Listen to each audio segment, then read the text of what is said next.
Tamil Nadu assembly ఎన్నికలకు BJP Congress పార్టీలు ఎట్టకేలకు పోటీ చేసే అభ్యర్థుల జాబితాను ప్రకటించాయి. ముందుగా బీజేపీ 27 మంది అభ్యర్థుల పేర్లను ప్రకటించింది. కేంద్ర మంత్రి ఎల్ మురుగన్ అవినాశి నియోజకవర్గం నుంచి పోటీ చేయనుండగా తెలంగాణ మాజీ గవర్నర్ తమిళిసై సౌందరరాజన్ మైలాపూర్ నుంచి బరిలోకి దిగుతున్నారు. బీజేపీ రాష్ట్ర శాఖ మాజీ అధ్యక్షుడు అన్నామలై ఈ ఎన్నికల్లో పోటీ చేయడం లేదు. ఈ విషయమై ఆయన మాట్లాడుతూ ఈసారి పోటీ చేయనని తన ఆసక్తిని ముందే తెలియజేసినట్లు అన్నామలై తెలిపారు. ఈసారి అభ్యర్థులందరి తరఫున ప్రచారం చేయాలనుకుంటున్నానని పేర్కొన్నారు. తాను కోరుకున్న సీటును నిరాకరించారన్న వదంతులను ఆయన తోసిపుచ్చారు. ஓகே, இதில் நிறைய யூகங்கள், சோஷியல் மீடியா கமெண்டேட்டர்ஸ் அவங்க எழுதுகிறாங்க, இவங்க எழுதுகிறாங்கன்னா, நான் கட்சிக்கு ரொம்ப நாளைக்கு முன்னாடி எழுத்துப்பூர்வமாக இந்த தேர்தல் நான் போட்டியிட விரும்பவில்லை என்று கொடுத்திருந்தேன். மாநிலத்தினுடைய கோர் கமிட்டியில் கூட நான் என்னுடைய கருத்தை சொல்லியிருந்தேன், நான் அந்த தேர்தலில் போட்டியிட விரும்பவில்லை அப்படின்னு. அதே போல் நம்முடைய கோர் கமிட்டியிலிருந்து மேலே போன பட்டியலில் கூட என் பெயர் கிடையாது. அதையும் நான் பியூஷ் கோயல்ஜி அவர்களுக்கும் ஒரு வாரத்துக்கு முன்பே கிட்டத்தட்ட இந்த மாதிரி நான் தேர்தலில் போட்டியிட விரும்பவில்லை என்கின்ற கருத்து தெரிவித்திருந்தேன்.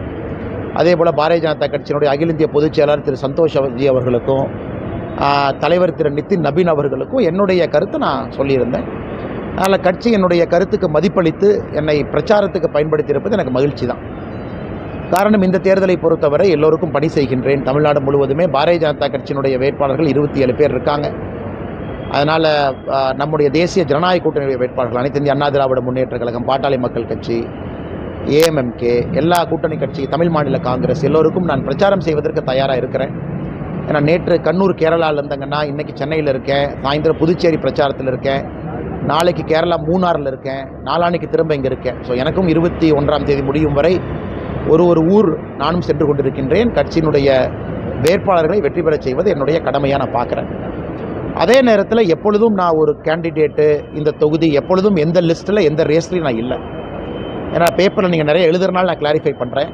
எந்த தொகுதியும் நான் கேட்கல, எந்த தொகுதிக்கும் போட்டி போடல. அப்படி அண்ணாமலை இந்த எலெக்ஷனில் நிற்கணும் அப்படின்னா எந்த தொகுதியில் வேணாலும் நிற்கலாங்கண்ணா. நம்ம ஒரு தொகுதியில் போய் நீ சுருக்குக்கு நான் பார்க்கல.